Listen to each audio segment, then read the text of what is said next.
Hey everyone, welcome to part 5 of Marketing for Healing Practitioners. If you made it this far, congratulations. This is the last video until I make the next video, but the last in this series for now. We're going to be going through some business essentials, some very, not really basics, but some foundational things that you're going to need to to kind of boost your business, especially if you're just getting started, but also if you've been in the game for a while, a couple tips and tricks around some of those things. If you haven't already watched parts 1 through 4, I encourage you to go back and do that now. All right, so we're just going to dive right in. We're going to we're going to be talking about website building, what certain things to include, what you need in your website. We're going to be talking about business cards, flyers, other ways of marketing that way, as well as a couple other tips and tricks, some other sites, some things to really simplify your life. And then I'm going to be sharing with you some things that suck, some things that didn't really work out. It's going to cost you lots of money, lots of time, and not really worth your energy. So let's go. All right, so as far as your business website, the program that I use or the company I use is Wix. I've been pretty satisfied with them. Real easy. You don't have to know anything about website building. You don't have to know about like HTML and stuff like that. It makes it super easy. They have their own like development tools and way easier than it used to be. So if you've tried making websites in the past, you can't even really compare it to what's available now. Super easy. If this is a daunting task for you, there are people that will build your website that know more than I do about building a website, and they'll um, create that flow for you. They know like certain things that go into design, and might be worth your money to invest in something like that. So still, while using that platform, you can let someone optimize your website for you. I do encourage you to learn as much as you can about that platform because, well, at least for me, I don't want to like every time I want to update an event or put something new on there, I don't want to have to reach out to someone to put that on there for me, especially since it's such a minimal thing and I'm constantly updating stuff and constantly changing stuff.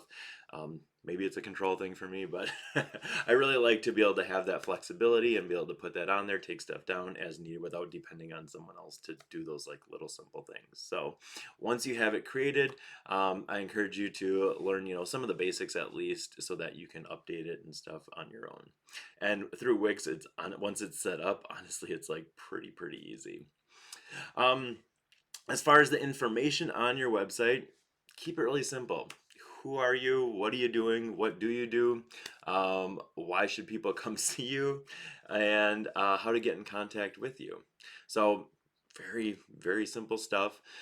People need to know who you are, what you do, especially something abstract like this. If this is their first impression of you, you want to make a good impression.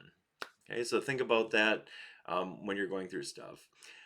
Don't overdo it, especially like on your main page. I see some people, they'll have like, I don't know, it's like a novel on their main page. Like, don't do that. Break it up into chunks, have it into different sections so that people can navigate easily to the parts that they want without reading a chapter book just to get the information they need. Easy, accessible, clear, concise. Be mindful of people's time. Okay. If you do want to put more information out there, put in another tab. Hey, here's a tab where you can learn more. And if they want to do a deeper dive, then you give them that option. Okay. Um, I know it's a daunting task, but really anything is better than nothing. You want a place where people can go. You can make it simple, very simple. A plain white page with your name, your email, how to get a hold of your phone number, your contact information, what you are, and really that would be better than nothing. Okay, so people need that place to go, a place to navigate to, a place where they can find you, or even find like more information about stuff. You can always build and grow it from where you started. All right, a couple other tips too. So with your page, you're probably going to buy a domain name. So you can look for a domain name. There's a domain search thing where you can see what's available, what's not. I encourage you to pick a short domain name. Like I don't have my full business name, Matt Schmidt, Quantum Healing. No one's gonna type that in. No one wants to type that in. And then when I do an event, anything is going to be that whole thing plus whatever I add on to that. So you're not gonna be able to put that on a flyer. You're gonna have this big long string of something that I don't know. It's just kind of a pain in the butt. So keep that in mind. I know, I'll use an example too. So one of the places I do a lot of things, there's Golden Light Healing. What I love about the way they have stuff set up is their events. When you go to register, their domain is glh.com. So it's real easy to put on a flyer. People can type it in, people can go right to that, make it easy to register. The easier you can make it for people, the more likely they are to book something, to follow through with something. I have my contact information on all my pages. I also have links to my socials. At the bottom, I have an icon where people can click Facebook, Instagram, whatever, TikTok, and they can follow me there. Um, another another key thing that you want on your website, or like with your business name, is, since we're talking about domain names, with your business name, especially if you're like a sole proprietorship, basically you are your business, you might want to consider having your name somewhere in the business. Um, just my 2 cents, you can do what you want here, but I see so many people that I've known them for years, and I'm also following their business, and just putting the two together now that, oh wait, that's your business. Didn't even put those together. So their Facebook page, their website doesn't have their picture on, doesn't have who they are, says nothing about them. It just is this blank thing about this business, and it's very not personal. Especially if you're doing this type of work, you need to be able to connect with that person. The more ways that people can connect with you, the better. They need to see who you are, they need to know who they're talking with, they need to feel your energy, and that's what's going to resonate with them. If I just had, oh, quantum healing, blah, blah, blah, blah, blah, and no picture, not even my name, I see that. The business contact information, even their email is just their business name at gmail.com or something like that. I still have no idea who I'm even talking to. So make it personal, make it about you, and make it connecting to the person. What would you want to see in a website? What would pull you to actually want to work further with a person? Okay, all those things are things you need to keep in your mind. Right. So yeah, with my business name, I have my name in it, because people associate me with that business name, and they know who they're getting, they know what they're going to see. When people talk about it, they're using my name. So rather than, oh yeah, it's just this blah blah blah quantum healing LLC. Oh, okay, what is that? Okay. It's already hard enough trying to describe this stuff to people, so the more people can associate you with the business, the better.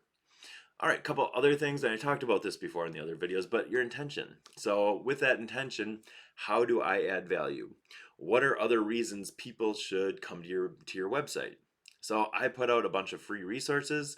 This video right here that we're doing right now, this will be on my practitioner resource page. So I just do that to help out other practitioners. But on the business end of things, it creates more visibility for you. Who are people going to contact when they get stuck, when they have a question? Um, I kind of see myself in that role anyway, so I'm kind of already kind of growing that community among practitioners, not just clients. Additional thing that I put out for not only these healing practitioners, but also for my clients, is a list of all the wellness fairs and psychic fairs, holistic healing fairs in the state of Wisconsin. Okay.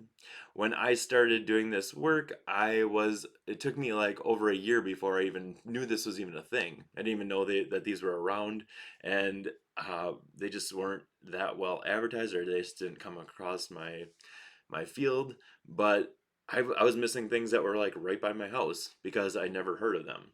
So as a service to help other people out, get the word out, help some of these fair promoters, and help the clients or the people that were looking for this information.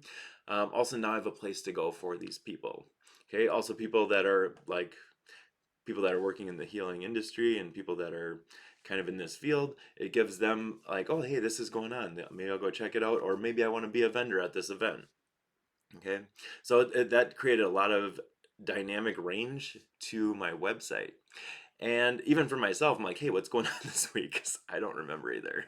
Okay, so on my events page, I have all my personal events, but then on that, I have all the fairs listed in the state of Wisconsin. So it took me a year to find one, and I'm still adding ones. I think I probably had over 80 listed for last year, when before that I didn't know there was any. So as far as I know, it's the only list in the state. So people are constantly going to my page and seeing what's up, checking these current events.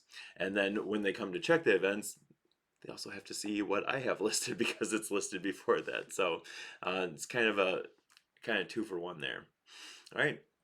I don't get anything out of that, but the way it comes back to me is been huge. So, all right. Another thing that you're going to want to put on your page is also a list of testimonials. I can tell you all this stuff. Hey, I'm great. I do all this stuff. Okay, cool, neat. While it's good to toot your own horn and be confident in what you do, it helps to hear from other people's perspective. Why people should even keep reading your page. So I have testimonials. I also have video testimonials on my page. So people can actually see these are real people. These aren't just words, like, because anyone could have written those words. Okay, but when they hear it from another person, when they can really connect with that person, uh, I don't know, it just holds a lot of weight.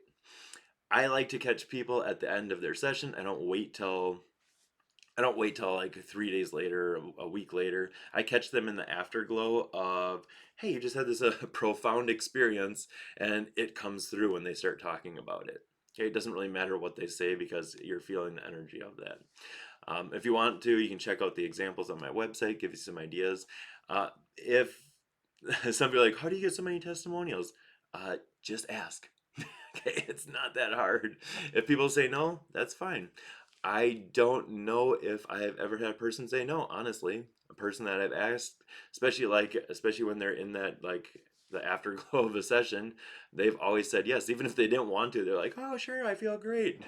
When before the session, they would have said, "Heck no, I'm not doing that." And then you can also give something to them as an incentive if you want.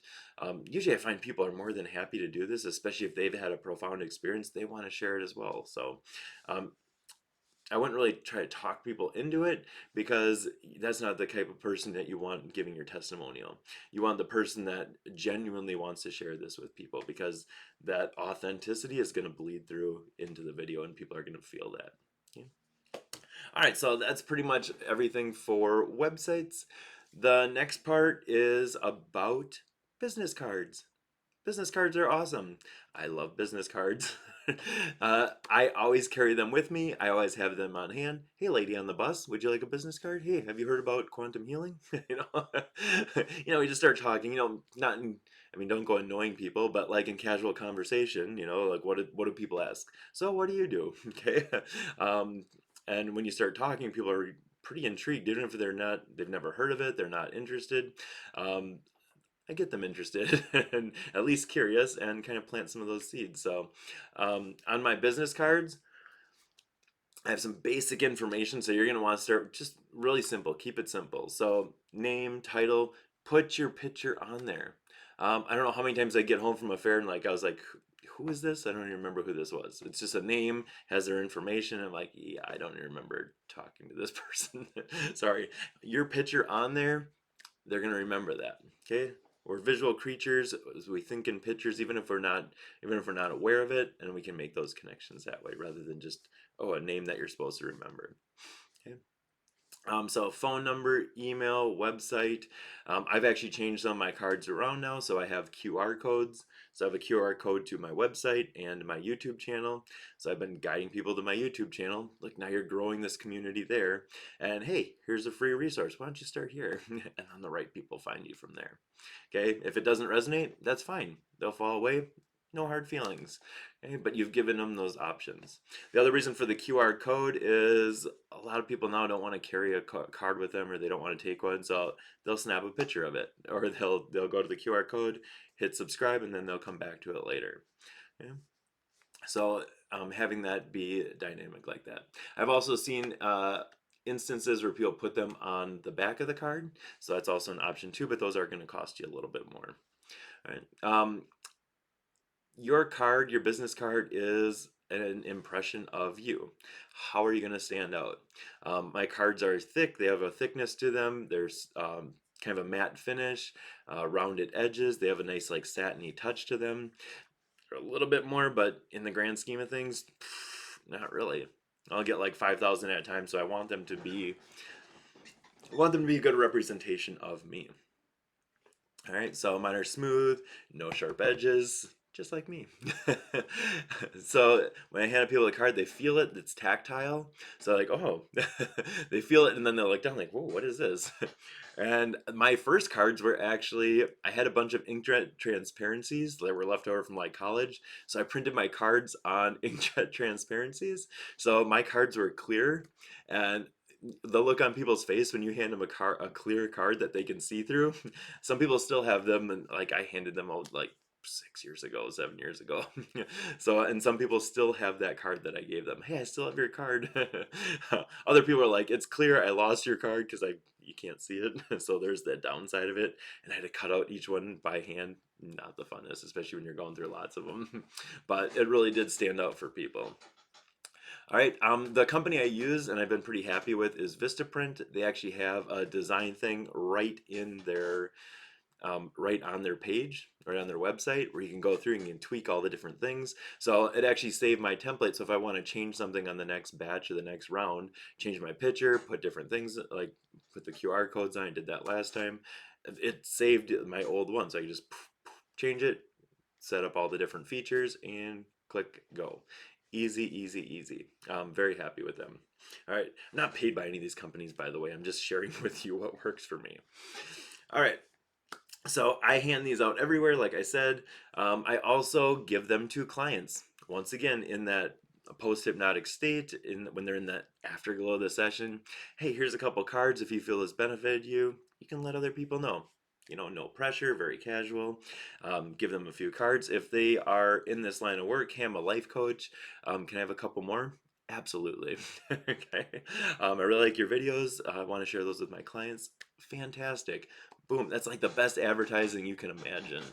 Yeah, yeah. Those actually translate into real people, real connections, especially for something abstract like this. Having that word of mouth from someone who's been through it. Oh my gosh. Nothing tops that. So always have those around.